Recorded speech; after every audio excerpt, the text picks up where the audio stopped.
So welcome everyone. Today, Group 2 will present an economic analysis of inflation in Laos. So Laos is the only landlocked country in Southeast Asia, home to 7.7 million people. Lacking sea access, it relies heavily on cross-border trade for transit for trades. Over 60% of the workforce is in agriculture, but mining and hydropower are growing fast, making Laos the battery of Southeast Asia.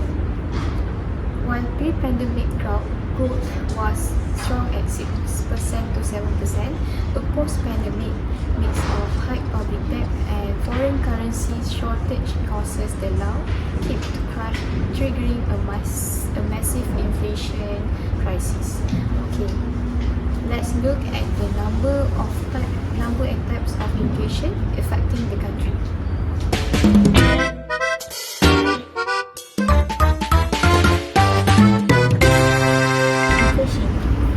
Inflation was historically low, hitting a floor of 0.82% in 2017.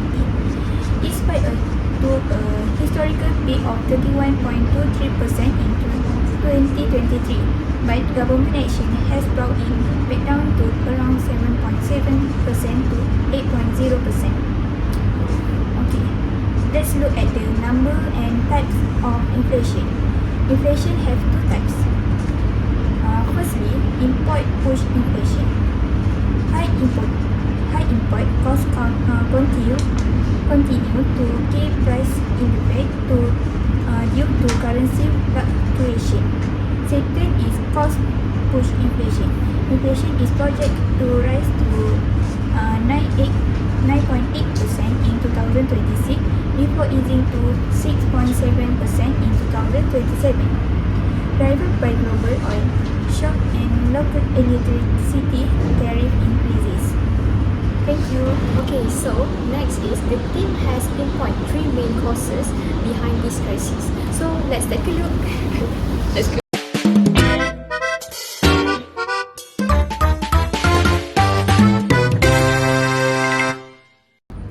The first major issue we need to talk about is global commodity shocks. As you can see, Laos has this huge geographical disadvantage because it is completely landlocked, which means it doesn't have any sea or ports. So to support their domestic market, they are 100% dependent on cross-border land transport to import fuel, food supplies and raw agricultural inputs.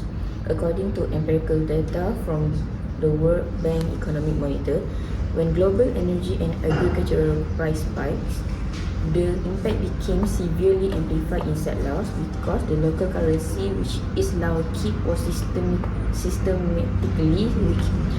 The frustrating part is even when international global commodity prices start to stabilize, Inflation also has caused several consequences across the nation. So let's take a look. So, if you look at the actual effects of inflation on the ground, it heavily damaged two core areas, which is purchasing power and national debt. First, under purchasing power, these high prices constantly erode real wages because the high cost of living has outpaced local wage increments. Middle and lower income families are forced to minimize their essential spending, especially on healthcare, social protection, and education. Second, regarding national debt, the currency depreciation forces the government to use almost all of its national revenue just to repay foreign loans. Because all the money goes there, Lao PDR is suffering from a severe lack of public capital to fund public services. This has paralyzed their sector, leading to a critical shortage of modern medical tools and medicines in public hospitals due to high import costs. Okay, so lastly, let's take a look at the solutions that the government do to combat this inflation.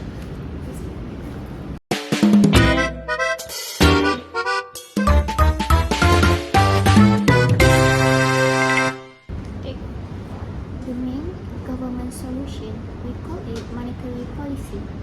The Bank of the Laos PDR took aggressive steps by pushing in benchmark interest rate to the highest level to encourage bank deposit, and although it was easy set to 8% in early 2026 to support local production, keeping rate tight remains crucial to curb the money supply. position from Suchi. To restore price and exchange rate stability, the central bank must maintain this tight monetary policy by issuing short-term instruments to absorb excess liquidity, which is urgent need to curb inflation expectation.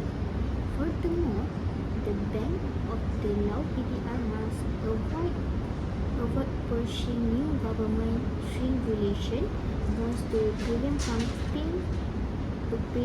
pumping unnecessary liquidity back into the financial system. Ultimately, rule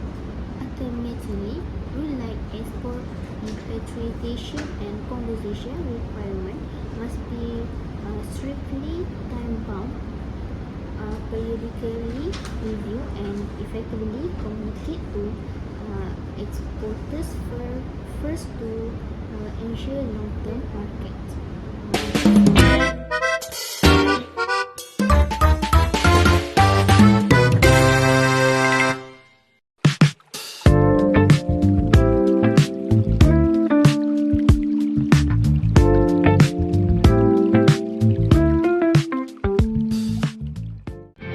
Makes it hard